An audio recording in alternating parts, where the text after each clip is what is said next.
بسم الله الرحمن الرحيم رب زدني علما. പ്രിയമുള്ളവരെ, തിരുനബി സ്വല്ലല്ലാഹു അലൈഹി വസല്ലമ തങ്ങളുടെ തിരുജന്മം കൊണ്ട് അനുഗ്രഹീതമായ റബീഉൽ അവ്വൽ അഥവാ പ്രഥമ വസന്തമെന്നറിയപ്പെടുന്ന പുണ്യമാസത്തിലാണല്ലോ നാം നിലകൊള്ളുന്നത്. അതുകൊണ്ടുതന്നെ ആരംഭ നബി സ്വല്ലല്ലാഹു അലൈഹി വസല്ലമ തങ്ങൾ പ്രകൃതിയെ സംബന്ധിച്ച് പഠിപ്പിച്ചിട്ടുള്ള ഏതാനും പാഠങ്ങൾ നമുക്ക് ഹ്രസ്വമായി മനസ്സിലാക്കാം. പ്രപഞ്ചത്തെയും അതിലുള്ള സകല ചരാചരങ്ങളെയും അള്ളാഹു സൃഷ്ടിച്ച പ്രഥമ ഗണം ആരംഭ നബി സ്വല്ലല്ലാഹു അലൈഹി വസല്ലമ തങ്ങളുടെ പരിശുദ്ധ ഒളിവാണ്, വെളിച്ചമാണ്. തിരുനബി സ്വല്ലല്ലാഹു അലൈഹി വസല്ലമയെ അള്ളാഹു തന്നെ പ്രകാശം, നൂറ്, ഒളിവ് എന്ന് വിശേഷിപ്പിച്ചിട്ടുണ്ട്. വിശുദ്ധ ഖുർആനിലെ സൂറത്തുൽ മാഇദ എന്ന അധ്യായത്തിലെ ഖദ് ജാഅകും മിനല്ലാഹി നൂറുൻ വകിതാബും മുബീൻ എന്ന ആയത്തിനെ വിശദീകരിച്ചുകൊണ്ട് മുഫസ്സിറുകൾ രേഖപ്പെടുത്തുന്നു, അല്ലാഹു സുബ്ഹാനഹു വ തആല ഈ സൂക്തത്തിൽ പറഞ്ഞ നൂറ് കൊണ്ട് ഉദ്ദേശിക്കുന്നത് തിരുനബി സ്വല്ലല്ലാഹു അലൈഹി വസല്ലമ തങ്ങളാണ്. ഈ ആയത്തിൽ അല്ലാഹു പറഞ്ഞ കിതാബ് കൊണ്ട് ഉദ്ദേശിക്കുന്നത് വിശുദ്ധ ഖുർആനാണ്. മുഫസ്സിറുകൾ അവിടുത്തെ തഫ്സീറുകളിൽ രേഖപ്പെടുത്തിയിട്ടുണ്ട്. അപ്പോൾ അഷ്റഫുൽ ഖൽഖ് സ്വല്ലല്ലാഹു അലൈഹി വസല്ലമ തങ്ങളുടെ ഒളിവാണ്, കണമാണ്, പ്രകാശമാണ്. അല്ലാഹു സുബ്ഹാനഹു വ തആല ഈ പ്രപഞ്ചത്തെയും അതിലുള്ള സകല ചരാചരങ്ങളെയും സൃഷ്ടിക്കുവാൻ സ്വീകരിച്ചിട്ടുള്ള കണം. ആരംഭ നബി സ്വല്ലല്ലാഹു അലൈഹി വസല്ലമ തങ്ങൾ തന്നെ വ്യക്തമായി പറയുന്നുണ്ട്, അവ്വലു മാ ഖലഖല്ലാഹു നൂരീ, എൻ്റെ പ്രകാശത്തെയാണ് അല്ലാഹു ആദ്യമായി പടച്ചത്. മുത്തുനബി സ്വല്ലല്ലാഹു അലൈഹി വസല്ലമ തങ്ങൾ വ്യക്തമായി പറഞ്ഞിട്ടുള്ളത് കാണാം. നോക്കൂ നിങ്ങൾ, അല്ലാഹു നൂറുസ് സമാവാതി വൽ അർദ് എന്നു തുടങ്ങുന്ന സൂറത്തുൻ നൂറിലെ 35-ാമത്തെ ആയത്തിലെ ഭൂമിയിലെ പ്രകാശം എന്നതിനർത്ഥം തിരുനബി സ്വല്ലല്ലാഹു അലൈഹി വസല്ലമ തങ്ങളാണെന്ന് കഅബുൽ അഹ്ബാറിനെയും സഈദ് ബിൻ ജുബൈറിനെയും റളിയല്ലാഹു അൻഹുമ ഉദ്ധരിച്ചുകൊണ്ട് ഇമാം ഖാദി ഇയാദ് അശ്ശിഫ എന്ന കിതാബിൽ വിശദീകരിക്കുന്നുണ്ട്. തുടർന്ന് മസലു നൂരിഹി എന്ന് വിവരിക്കുന്നത് മുത്തു മുഹമ്മദ് മുസ്തഫ സ്വല്ലല്ലാഹു അലൈഹി വസല്ലമ തങ്ങളുടെ തിരുവെളിച്ചം അല്ലാഹു അവിടുത്തെ പിതാക്കന്മാരുടെ മുതുകുകളിൽ കൊളുത്തി വെച്ചതാണെന്നും, ഈ ആയത്തുകളിൽ മാത്രമല്ല വേറെയും നിരവധി ആയത്തുകളിൽ തിരുനബി സ്വല്ലല്ലാഹു അലൈഹി വസല്ലമ തങ്ങളുടെ പ്രകാശത്തെക്കുറിച്ച് വിവരിക്കുന്നുണ്ടെന്നും ഇമാം ഖാദി ഇയാദ് റളിയല്ലാഹു അൻഹു തുടർന്ന് പറയുന്നുണ്ട്.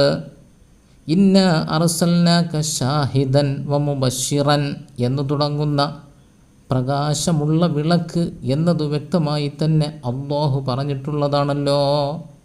ഖാദി ഇയാദ് റളിയല്ലാഹു അൻഹു അവിടുത്തെ അശ്ശിഫയിൽ രേഖപ്പെടുത്തുന്നു, അഷ്റഫുൽ ഖൽഖ് സ്വല്ലല്ലാഹു അലൈഹി വസല്ലമ തങ്ങളുടെ ഈ ഒളിവിൽ നിന്നാണ്, ഈ വെളിച്ചത്തിൽ നിന്നാണ് എല്ലാ വസ്തുക്കളെയും അല്ലാഹു പടച്ചതെന്ന് തിരുനബി സ്വല്ലല്ലാഹു അലൈഹി വസല്ലമ തങ്ങൾ തന്നെ വിവരിച്ചിട്ടുണ്ട്.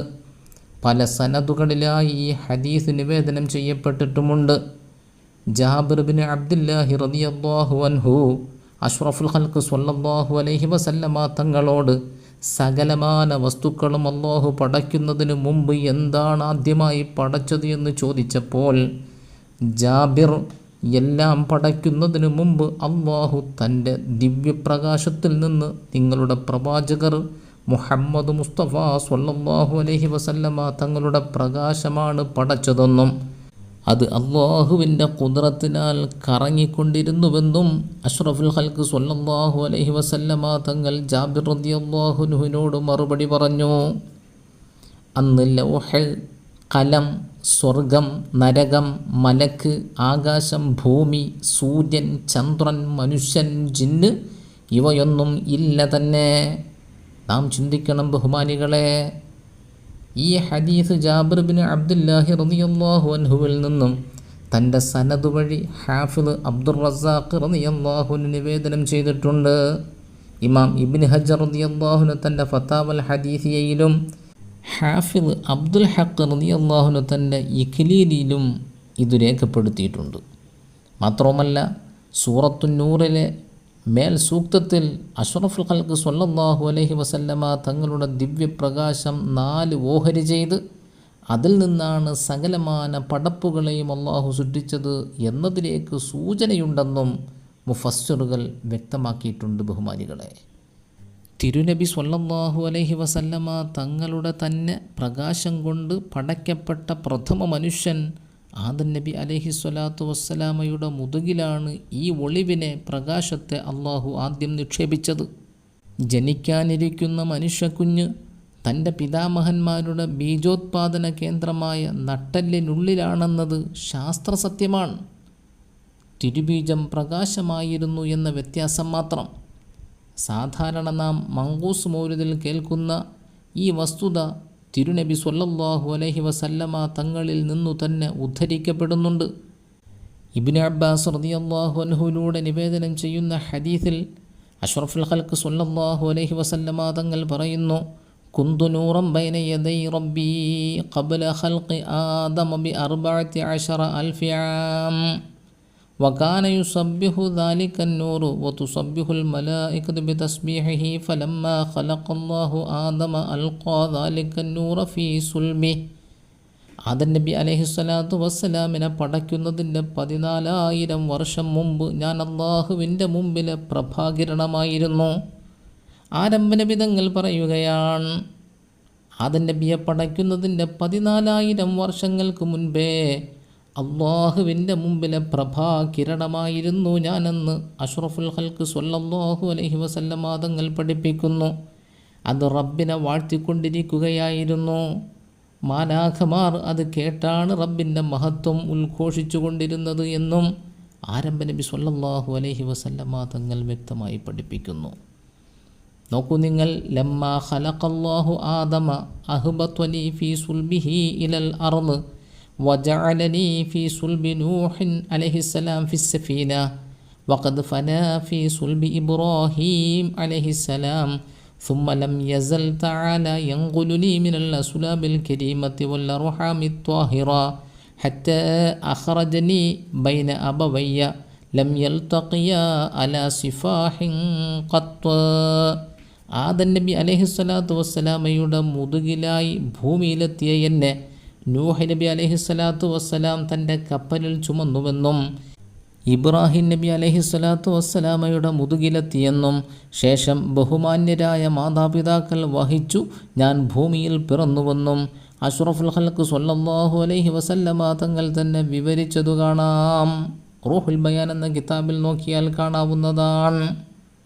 എല്ലാ സൃഷ്ടിജാലങ്ങളുടെയും കേന്ദ്ര ബിന്ദുവാണ് അഷ്റഫുൽ വറ ത്വഹ റസൂലുള്ളാഹി സ്വല്ലല്ലാഹു അലൈഹി വസല്ലമ തങ്ങൾ. അതിൽ നിന്നാണ് എല്ലാ വസ്തുക്കളുടെയും ഉത്ഭവം. അതിനാൽ പ്രകൃതിയിലെ എല്ലാം ആരംഭ നബി സ്വല്ലല്ലാഹു അലൈഹി വസല്ലമ തങ്ങളെ ആശ്രയിച്ചാണിരിക്കുന്നത്. ഇത് നാം വ്യക്തമായി മനസ്സിലാക്കുക തന്നെ വേണം. ഒരു കവി പറഞ്ഞത് കേൾക്കൂ, ഫഅൻത റസൂലുള്ളാഹി അഅ്ളമു കാഇനി വഅൻത ലികുല്ലിൽ ഖൽഖി ബിൽ ഹഖ്ഖി മുർസലൂ عليك مدار الخلق إذ أنت قطبه وأنت منار الحق تعلو وتعدل. ലക്ഷോപലക്ഷം നക്ഷത്രങ്ങളും ഗ്രഹങ്ങളുമെല്ലാം ഉൾക്കൊള്ളുന്നതാണല്ലോ പ്രിയമുള്ളവരെ ഈ പ്രപഞ്ചം. ശാസ്ത്രസങ്കല്പങ്ങൾക്കെല്ലാം അപ്പുറമാണിത്. ഈ പ്രപഞ്ചത്തിൻ്റെ വളരെ ചെറിയ ഒരു ഭാഗമാണ് നാം അധിവസിക്കുന്ന ഈ ഭൂമി. കല്ല്, മണ്ണ്, മരങ്ങൾ, മൃഗങ്ങൾ, പക്ഷികൾ, പ്രാണികൾ, വീടുകൾ, തോടുകൾ, പുഴകൾ, കടൽ, അങ്ങനെ എന്തെന്തെല്ലാം നമുക്ക് ഈ പ്രപഞ്ചത്തിൽ കാണാൻ കഴിയും. എണ്ണിയാലൊടുങ്ങാത്ത വസ്തുക്കൾ ഈ പ്രപഞ്ചത്തിൽ നമുക്ക് കാണാൻ കഴിയും. ഈ പദാർത്ഥങ്ങൾക്കെല്ലാം കൂടി പറയുന്ന ശാസ്ത്രവാക്കാണ് ദ്രവം. നാം കാണുന്നതും കാണാത്തതുമായ എല്ലാം ദ്രവം കൊണ്ടുണ്ടാക്കിയവയാണ്. ഭൂമിയിലെ വസ്തുക്കൾ മാത്രമല്ല, പ്രപഞ്ചത്തിലെ കോടാനുകോടി പദാർത്ഥങ്ങളും നിർമ്മിക്കപ്പെട്ടിരിക്കുന്നത് ദ്രവത്താലാണ്. ഖരം, ദ്രാവകം, വാതകം എന്നിവയാണല്ലോ ദ്രവത്തിൻ്റെ അവസ്ഥകൾ.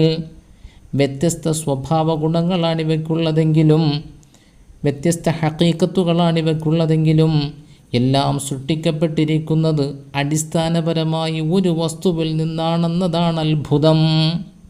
എല്ലാ ദ്രവവും മൂലകങ്ങളാലാണ് നിർമ്മിക്കപ്പെട്ടിരിക്കുന്നത് എന്നാണ് ആധുനിക ശാസ്ത്രം വിശദീകരിക്കുന്നത്. ഇതുവരെയായി ഏതാണ്ട് 105 മൂലകങ്ങൾ കണ്ടുപിടിക്കപ്പെട്ടിട്ടുണ്ടത്രേ. ശാസ്ത്രം പറയുന്നതാ, ഇതുവരെയായി കണ്ടുപിടിക്കപ്പെട്ടിട്ടുള്ള മൂലകങ്ങൾ 105 എണ്ണം.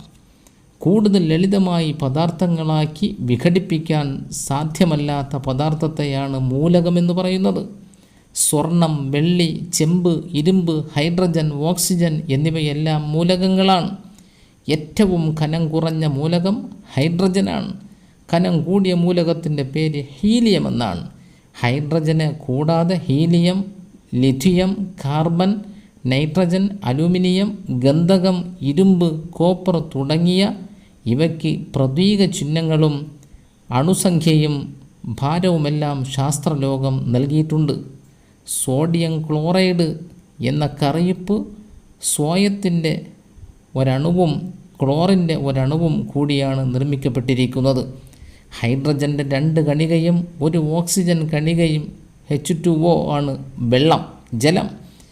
ഒരു തന്മാത്ര പഞ്ചസാരയിൽ 12 കാർബൺ അണുവും 22 ഹൈഡ്രജൻ അണുവും 11 ഓക്സിജൻ അണുവുമാണുള്ളത്. ചുരുക്കത്തിൽ എല്ലാ വസ്തുക്കളും ഇങ്ങനെയുള്ള മൂലകങ്ങളാലാണ് നിർമ്മിക്കപ്പെട്ടിരിക്കുന്നത്. അതായത് പ്രിയമുള്ളവരെ, ഈ പ്രപഞ്ചത്തിലെ എല്ലാ വസ്തുക്കളിലുമുള്ള അതിശയകരമായ സാമ്യം ശ്രദ്ധേയമാണെന്നർത്ഥം.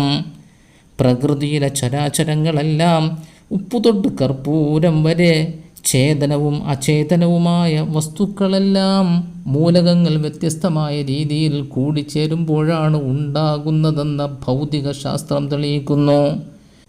ഒരു രീതിയിൽ അവ കൂടിച്ചേരുമ്പോൾ അത് പാറക്കല്ലാകുന്നു. മറ്റൊരു രീതിയിൽ കൂടിച്ചേർന്നാൽ സ്വർണ്ണക്കട്ടയാകുന്നു. ഇനിയും വേറെയൊരു രീതിയിൽ കൂടിച്ചേരുമ്പോൾ അത് ആനയോ കടുവയോ മനുഷ്യനോ ആയി മാറുന്നു. അപ്പോൾ പരസ്പര ബന്ധമില്ലാത്ത ഒരു വസ്തുവും ഈ പ്രപഞ്ചത്തിലില്ലെന്നർത്ഥം. ഇതിനു ശാസ്ത്രം തന്നെ ഉദാഹരണം നിരത്തുന്നത് നാം ഉപയോഗിക്കുന്ന ഭാഷയെയാണ്. നമ്മുടെ ഭാഷ അക്ഷരങ്ങളും അക്ഷരങ്ങൾ ചേർന്ന വാക്കുകളും വാക്കുകൾ ചേർന്ന വാചകങ്ങളും കൂടിയതാണല്ലോ. മലയാളത്തിലെ 56 അക്ഷരങ്ങൾ പല വിധത്തിൽ കൂട്ടിച്ചേർത്ത് 10,000-കണക്കിന് വാക്കുകൾ നിർമ്മിക്കുവാൻ നമുക്ക് പ്രയാസമില്ല. വാക്കുകൾ തന്നെ പല വിധത്തിൽ കൂട്ടിച്ചേർത്താൽ അർത്ഥവ്യത്യാസമുള്ള പദങ്ങളായിത്തീരും.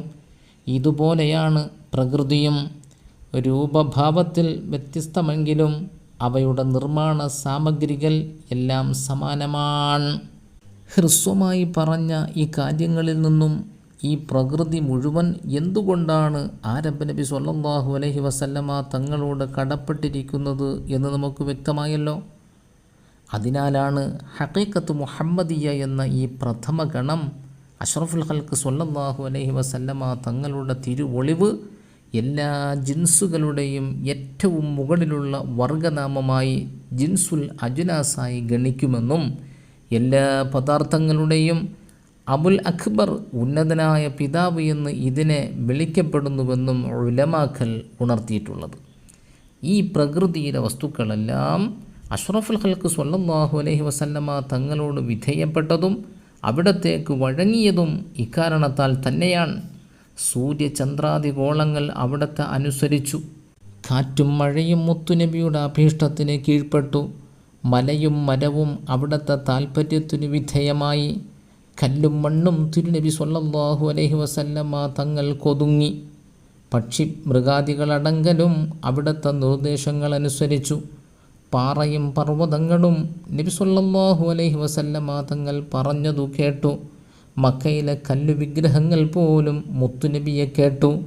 തിരുനബി സ്വല്ലല്ലാഹു അലൈഹി വസല്ലമ തങ്ങൾ കഅബയിലുള്ള 360 വിഗ്രഹങ്ങളെ അവിടുത്തെ കയ്യിലുള്ള വടി ചൂണ്ടി ജാഅൽ ഹഖു വസഹഖൽ ബാത്തിലു ഇന്നൽ ബാത്തില കാന സഹൂഖാ എന്ന് പറഞ്ഞതേയുള്ളൂ.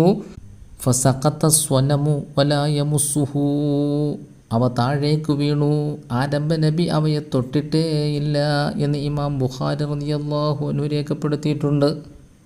ഇതാണ് പ്രാപഞ്ചിക വസ്തുക്കളോട്, പ്രകൃതിയോട് തിരുനബി സ്വല്ലല്ലാഹു അലൈഹി വസല്ലമ തങ്ങൾക്കുള്ള ബന്ധം.